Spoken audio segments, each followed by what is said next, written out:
Hello everyone, welcome to my channel. मैं महेश राय स्वागत करता हूं आपका अपने चैनल में।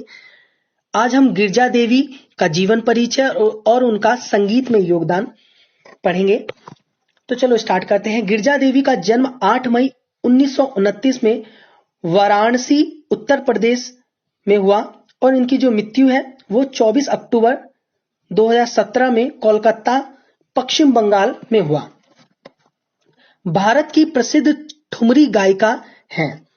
उन्हें ठुमरी की रानी कहा जाता है। वे बनारस घराने से संबंधित हैं।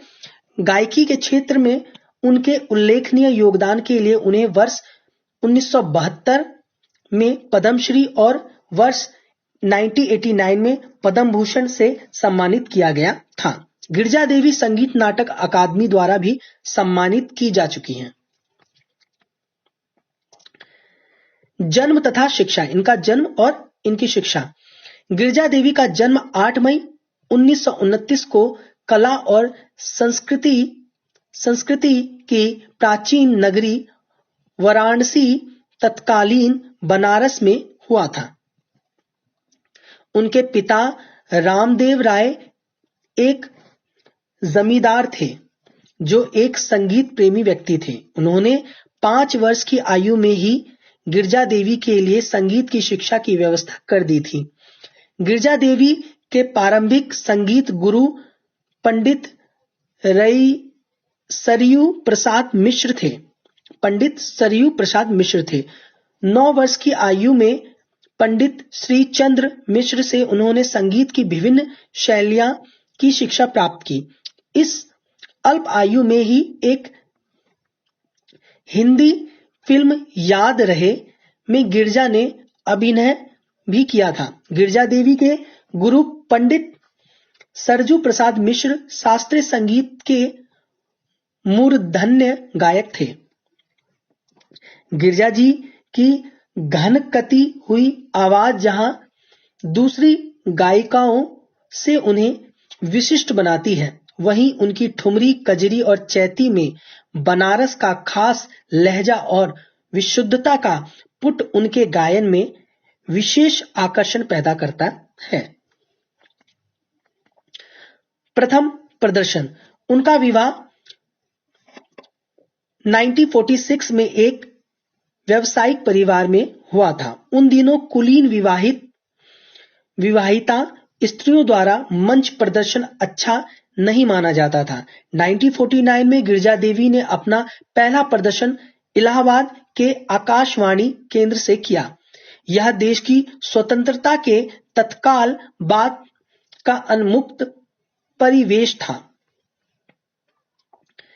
जिसमें अनेक रूढ़ियां टूटी थी। संगीत के क्षेत्र में पंडित विष्णु नारायण भारतखंडे और पंडित विष्णु दिगंबर पलुस्कर ने स्वतंत्रता से पहले ही भारतीय संगीत को जन जन में प्रतिष्ठित करने का जो आंदोलन छेड़ रखा था, उनका सार्थक परिणाम देश की आजादी के पश्चात तेजी से दृष्टिगोचर होने लगा था। संगीत यात्रा। गिरजा देवी को भी अपने युग की रूढ़ियों के विरुद्ध कठिन संघर्ष करना पड़ा। 1949 में आकाशवाणी से अपने गायन का प्रदर्शन करने के बाद उन्होंने 1951 में बिहार के आरा में आयोजित एक संगीत सम्मेलन में गायन प्रस्तुत किया। इसके बाद गिरजा देवी की अनवरत संगीत यात्रा शुरू हुई, जो आज तक जारी है। गिरजा जी ने स्वयं को केवल मंच प्रदर्शन तक ही सीमित नहीं रखा, बल्कि संगीत के शैक्षणिक और शोध कार्यों में भी अपना योगदान दिया। 80 के दशक में उन्हें कोलकाता स्थित ITC संगीत रिसर्चर एकेडमी ने आमंत्रित किया। यहां रहकर उन्होंने न केवल कई योग्य शिष्य तैयार किए, बल्कि शोध कार्य भी कराए। 90 के दशक में गिरजा देवी काशी हिंदू विश्वविद्यालय से भी जुड़ी, जहां अनेक छात्र छात्राओं को प्राचीन संगीत परंपरा की दीक्षा दी। गायन शैली। शास्त्रीय और उपशास्त्रीय संगीत में नितांत गिरजा देवी की गायकी से सेनिया और बनारस घराने की अदायगी का विशिष्ट मधुरमय अपनी पारंपरिक विशेषताओं के साथ विद्यमान है।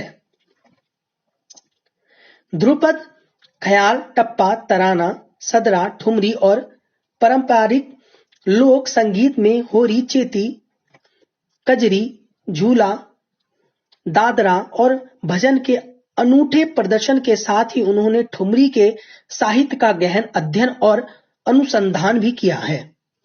भारतीय शास्त्रीय संगीत के समकालीन परिदृश्य में वे एकमात्र ऐसी वरिष्ठ गायिका हैं जिन्होंने पूर्व अंग की गायकी के लिए विश्वव्यापी प्रतिष्ठा प्राप्त है।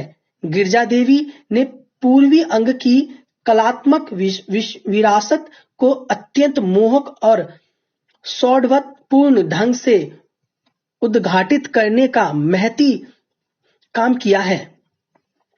संगीत में उनकी सुदृढ़ साधना हिंदुस्तानी शास्त्रीय संगीत के मूल सौंदर्य और सौंदर्य मूलक ऐश्वर्य की पहचान को अधिक पारदर्शी भी बनाकर प्रकट करती है।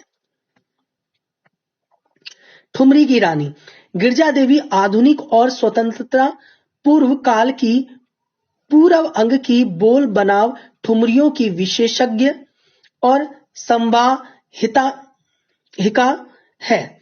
आधुनिक उपशास्त्रीय संगीत में भंडार को उन्होंने समृद्ध किया है। उनकी उपशास्त्रीय गायिका में परंपरावादी पूर्वी अंग की छटा एक अलग ही सम्मोहन पैदा करती है। ख्याल गायन से कार्यक्रम का आरंभ करने वाली गिरिजा जी ठुमरी, चैती, कजरी, झूला आदि भी उतनी ही तन्मयता और खूबसूरती से गाती है कि श्रोता झूम उठते हैं। उनकी एक कजरी बरसन लगी बहुत प्रसिद्ध हुई थी। अपने गायन में दक्ष होने के कारण ही गिरिजा देवी को ठुमरी की रानी भी कहा जाता है। उन्होंने एक साक्षात्कार में कहा था कि मैं भोजन बनाते हुए रसोई में अपनी संगीतिक कॉपी साथ रखती थी और ताने याद करती थी। कभी कभी रोटी सेकते वक्त मेरा हाथ जल जाता था क्योंकि तवे पर रोटी होती ही नहीं थी। मैंने संगीत के जुनून में बहुत बार उंगलियां जलाई हैं। पुरस्कार एवं सम्मान अपनी विशिष्ट गायन शैली के लिए गिरिजा देवी को कई पुरस्कार प्राप्त हुए हैं। 1972 में इनको पद्मश्री मिला है। 1977 में संगीत नाटक अकादमी पुरस्कार मिला है। 1989 में पद्म भूषण मिला है। 2010 में संगीत नाटक अकादमी फिलोसफी मिला है। 2012 में महासंगीत सम्मान अवार्ड मिला है और 2016 में इनको पद्म विभूषण मिला है। और इनका जो निधन है वो ठुमरी गायिका गिरिजा देवी का 24 अक्टूबर 2017 को कोलकाता में दिल का दौरा पड़ने से निधन हो गया। पिछले कई दिनों से बीएम बिड़ला नर्सिंग होम में उनका इलाज चल रहा है। गिरिजा देवी को ठुमरी क्वीन के नाम से भी जाना जाता है। प्रधानमंत्री नरेंद्र मोदी ने ट्वीट करते हुए लिखा कि शास्त्रीय गायिका का ऐसे जाना भारतीय संगीत के लिए क्षति है। शास्त्रीय संगीत के क्षेत्र में उनके योगदान को हमेशा याद रखा जाएगा। पंडित साजन मिश्र ने कहा कि गिरिजा देवी के साथ एक युग का अंत हो गया, लेकिन उनकी गायकी जिंदा रहेगी। बहुत बुरी खबर है, भगवान उनकी आत्मा को शांति दे। बनारस घराने की शास्त्रीय गायिका गिरिजा देवी को शास्त्रीय संगीत के साथ ही ठुमरी गाने में भी महारत हासिल थी। तो ये था उनका जीवन परिचय और संगीत में इनका योगदान। मुझे उम्मीद है आपको ये डिटेल में इनका जीवन परिचय और इनका संगीत में योगदान अच्छा लगा होगा। और चैनल को लाइक कीजिए, सब्सक्राइब कीजिए, कमेंट कीजिए। जो भी प्रॉब्लम है आप मुझे बता सकते हैं कमेंट पे। और जो भी इसके नोट्स होंगे धीरे धीरे करके मैं सारी यहाँ पे चीजें डाल दूंगा और आप देख सकते हैं यूपी में जो भी निकले हैं पोस्ट उसके खिलाफ और जो भी वैकेंसी आएंगी अभी उसके बारे में मैं डिटेल से यहाँ पे बता दिया करूंगा। जो भी वैकेंसी आएगी, प्राइवेट हो चाहे वो गवर्नमेंट हो, तो जो भी आएगी वैकेंसी मैं यहाँ पे बता दिया करूंगा। Thank you everyone, thank you.